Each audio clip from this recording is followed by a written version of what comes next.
What up guys, it is Justice here and welcome to this progress video. Again, these sort of videos now guys, I'm going to try and produce more of them moving forward. You seem to like the last one and I've got a concept just to put forward to you guys of a structure of how I'm going to sort of lay these out now moving forward. You'll see in the background all of the loot which I've been gaining so far from QBD over the past day or so. I did quite a lot of this on stream and just recorded the loot locally, so be sure to check that loot out in the background. I've got a nice one coming up soon. So before delving in, a few general facts. I'm currently in the interim of switching job roles, which has given me a bit of time off. Therefore, I'm doing a lot more progress on RS3. These videos will have at the end of the title Runescape 3 progress, and it all started back with the Keras Weapon and Desert Amulet 3 video, which you guys seem to really enjoy, and then I worked that in line with existing content such as the Keras Weapon versus Dual Drygors. I will also be live streaming my progress a lot more as well, links in the description below of my Twitch, and I really hope I can see you there too. All in all, I'm really excited and I can't wait to keep sharing with you my Runescape 3 progress. Oh, yes! I know it's not a massive thing to shout about, but I just got Draconic Visage. Thank you very much. Awesome. I'm guessing that like comes up in the world notification or whatever. That's awesome. Draconic Visage, guys. I'm going to put that in my event because it looks beautiful. Yes, that was prominently nostalgic driven right there. It's just, I don't know why, I just get well overexcited when I get a Draconic Visage drop. So I've been doing a lot of QBD recently, mainly just because I keep getting them for Reaper tasks for some reason. It just, even though I've got group bossing open, I always get QBD at the moment. So I'm using magic at the moment. Main reason for not using range is because of Dragonbane bolts, but I'll move on to that in a minute. I usually start off with a couple of thresholds because I would have stored my adrenaline on the previous kill, usually a wild magic and asphyxiate, working my way back up to close to 100%. Once phase 1 is over, which is pretty damn quick usually if you've stored adrenaline, especially if you've got a steel titan as well, which is awesome, whack on that pillar. I will then straight away try and get a sunshine out, of course with my Ring of Vigor switch to get that 10% adrenaline boost at the beginning. I will then work my way up to using my thresholds again. Best amulet to wear is Dragon Rider with a fire breath, which is beautiful. Whack out some epic hits there, move my way to the next pillar, make my way back to the sunshine, usually hitting with a sonic wave and a fire breath, and then hopefully getting out another maybe asphyxiate, which you'll see me doing here.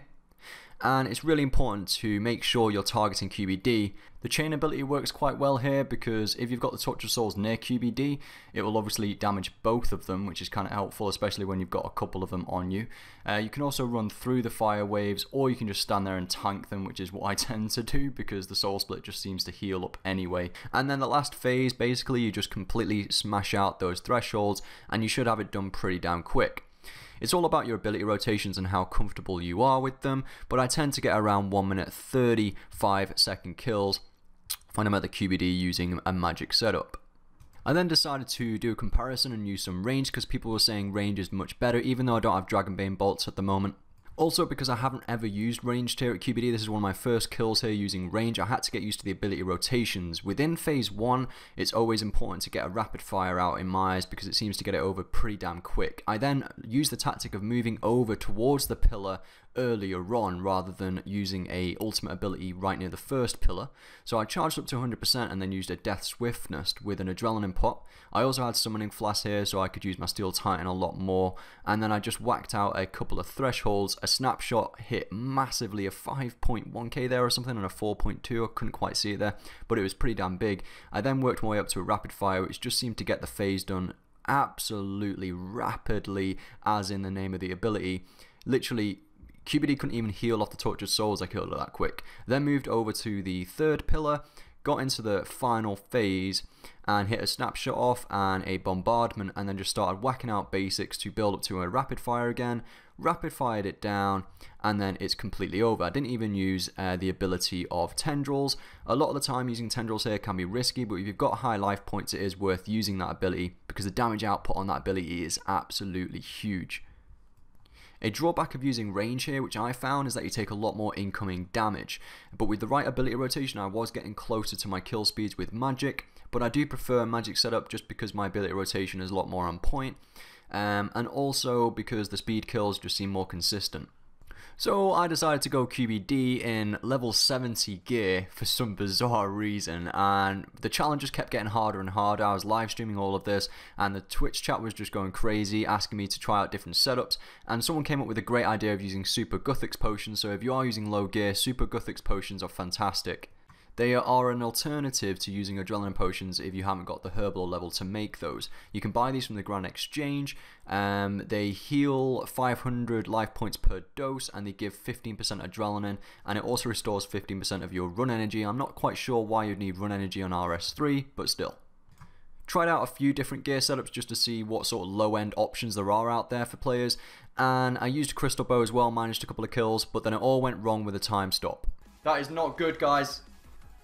That is not good. Oh! If I'm gonna die, that's the way to go. Oh my god. Alright guys, back on the Araxxor grind. Over the next 2 days, I'm hoping to obtain 30 more kills, trying to get the spider leg top and middle piece, and potentially a pet drop. Let's do this. Oh, perfect timing. Here we go. Oh, get wrecked, mate.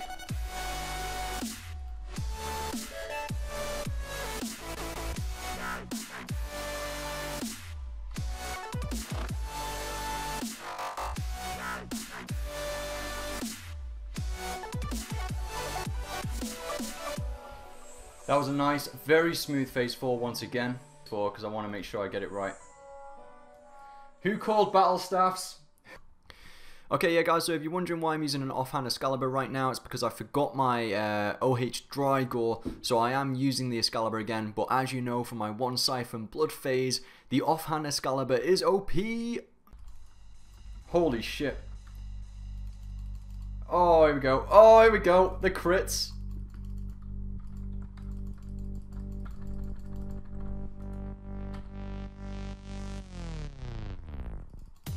Come on, Excalibur. Holy shit. It's wrecking it. Ah, did it. I did it. Oh my god.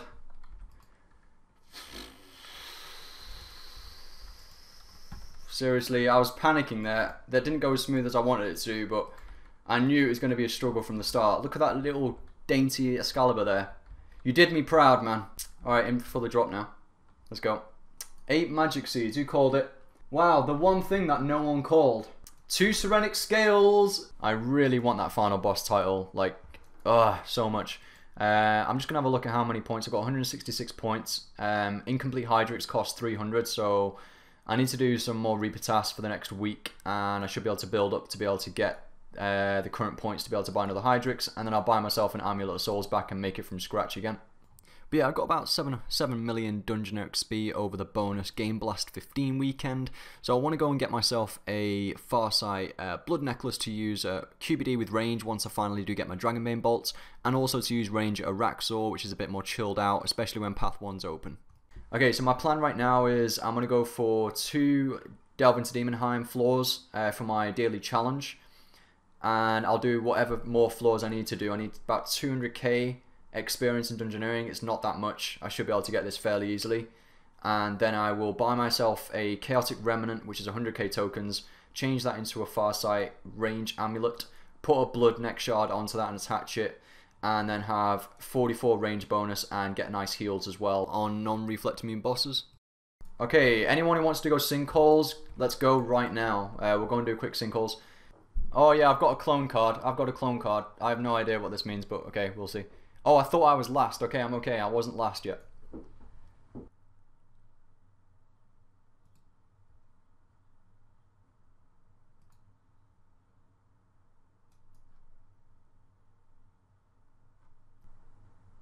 Yes! Yes! Yes! I just stole a large lamp off Fire Trooper. 77k, that's not too bad. I'm just going to skip my turn because I want the tokens, so I'm not really bothered. No one steal my chest. No one steal my chest. Okay, I'm okay. I'm okay so far. Okay, awesome. I've just got 9.7k Dungeoneering tokens. I'll take it. Okay, now on my shop, I am 96k. Holy crap. 4k tokens off getting my Chaotic Remnant. I'll easily do this on 1 floor now, and then I'm ready to go.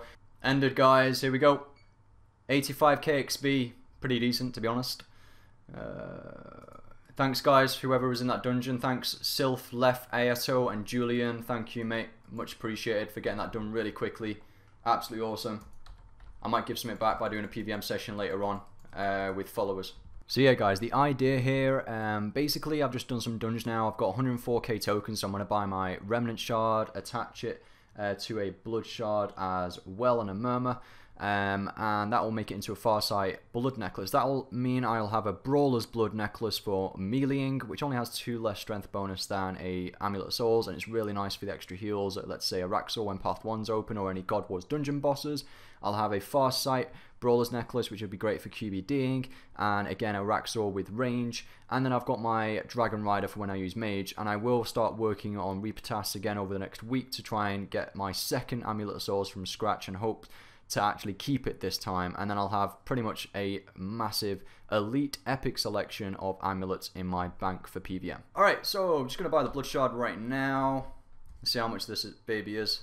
No match found. Come on. Blood Necklace Shard. Holy crap, that's expensive, but we're going to go for it anyway. That means I would have spent a lot on amulets. Like, I've spent more on amulets than I have on gear setups here. Oh my god, this is expensive. Necklace. I don't give a crap. I'm wasting money, but it's worth it. Yes, please. That bought for 1.3 mil exactly. Okay, so time to use the Chaotic Shard on the Murmur. Creating a Chaotic Necklace will permanently remove this item in Murmur's component. Are you sure you wish to proceed? Yes, I am. That actually gives 36 range bonus, which ain't too bad actually. That ain't too bad. But yeah, it's now called a Farsight Sniper Necklace, and then with a Farsight Sniper Necklace, use the Blood Shard on it. Here we go guys, this is not going to be, I'm not going to be able to sell this now. Here we go, Farsight Blood Necklace. Are we ready for this? Let's do it. It is now made. I now have a Farsight Blood Necklace, I have a Brawler's Blood Necklace, and I have a Dragon Rider for Mage. So basically I have all the best amulets which you can now use for the retrospective skill or combat style. Select this option if you wish to receive twice the normal number of souls assigned per task. Checking this box will give you 25% boost to Reaper points gained on completion of the task. So yeah, it's worth it. I'm going to tick that. Unbelievable kappa right there. You can't change this during an assignment. What I'll do anyway, after my Zilliana task, I'll come back and enable my larger task so I can get my Amulet of Souls back quicker. I just got the War Priest of Saradomin cape. Not like I'll ever wear it, but still. I got it. 39 uncut onyxes now, guys. Let's price check this. Oh, bloody hell. Let's price check it. Note form. 50 mil in just onyxes. Pretty damn good. So I decided to go back to Araxxor, guys. You will see some loot in the background now of what I've gathered over the time whilst I've been at Araxxor. And you will notice me using a range setup. That's because I obviously, through the progress you just saw of me trying to obtain the Farsight Blood Necklace, I've now got it, and it's great to use when you've got Path 1 open, and of course it gives you great range bonuses, and it also gives you heals off the spiders when Path 1 is open, so it's very nice to have here. I've also used Revolution throughout the kill, to be honest, hitting my threshold abilities, and you can see my action bar. I have keybinded magic and range on my action bar to make it easier to prayer switch in phase 4. Holy shit. Oh my god, I so almost got KO'd there. Finally, a nice drop from Araxxor. That's like the best drop I've had at Araxxor, and that's just depressing. But 217 Onyx Bolts. Okay, so back to the Talkovers. I thought I'd walk you through Path 1 at Araxxor with a range setup and the method I use now after experience, a lot more experience here now at Araxxor. When Path 1 is open, Death Swift right at the beginning on phase 2, and then you'll notice when these spiders are coming from the ceiling, because Araxxor will release like some small little spiders out of its body, so you'll know when they're coming. The best method is to prioritize your engagement of your DPS on the special spiders straight away, and then once you've killed the special spiders, concentrate on the mage spiders, which are just the normal green ones, the spitting spiders as they're called. And then you can lure the melee ones, like I just did there, into the spider eggs when Araxxor releases a bomb. Just to give me some motivation, guys, somebody was asking how much the spider leg was, so I decided to check it out, the GValue. Current GValue is 176.8 mil, so if I do manage to get another 2 leg pieces, that is how much money I am making, or it's not pure profit because I've spent a lot going here. But you can see the trade difference here. It reached a peak of 202 mil back in the 2nd of February, so it has been going on a downward path at the moment, now reaching 178 mil. So we'll see, hopefully I'll be able to get it soon, so at least I'll be able to make a decent profit. Okay, it's Monday, the release of the combat beta, and I wanted to go and do some testing of the two-hander abilities. The scythe hype is absolutely real at the moment, so I decided to come here and try it out in path 1 on phase 1 with Berserk. I'm hitting quite big at the moment, but the main ability I want to try out is Hurricane. Boom, 9.1 and 8.3k. That was a ridiculous hit, adding up to a total of 17.5. I will be doing some more testing on the combat beta in the future. I then decided to go to Virago again. I always end up going here. I did this for a wind down on a live stream, and I'm around 61 kills dry at Virago as well. I just seem to be on this PVM dry streak at the moment, and the drop rate of any seismic drop within a free-for-all plus split team is 1 in 40. It's all about PVM mentality, just bossing for fun, persevering, and eventually that drop will come when you least expect it. Okay, my next goal in the game is to obtain the Dragonbane bolts and do a real comparison of using Dragonbane bolts versus a magic setup. Which brings me on to the requirements for Ritual of the Mazurite. You need to have completed this quest in order to make the Dragonbane bolts. If I move over here, I can't believe I've not completed this quest right. Quests is definitely outside of my comfort zone, but we're going to do this, guys. I'm going to complete this quest once and for all. It's supposed to be an epic quest. No spoilers in the comment section, please. Now, what I realized is that I've done all quests except for Rocking Out. So I was like, alright, cool, not bad. Just one more quest to do. So I went to Rocking Out. Ah, awesome. Okay, nope, can't do that either because I've got to do Great Brain Robbery. So that's 2 quests so far. That's 1 quest so far. Then the Great Brain Robbery. Okay, so that's it now, right? Just 2 quests. Nope, I've got to do Cabin Fever. Okay, so that's a 3rd quest now. Let me just go to that one. And there we go, guys. Another quest to complete. Rum deal this time. So that is 4 pre-quests to do. Basically, I've got to do the whole pirate quest storyline, whatever that's all about. So I've got to go and do all that storyline. So I'm going to wrap this episode up here, guys, and it's been a long time since I've uploaded something this long before on my channel. I've been uploading a lot short of videos recently. The last time I uploaded something this long was probably my Slayer Sundays videos. I hope you enjoyed this episode. If you did, be sure to hit that like button down below and also leave any feedback for upcoming episodes in the comments section.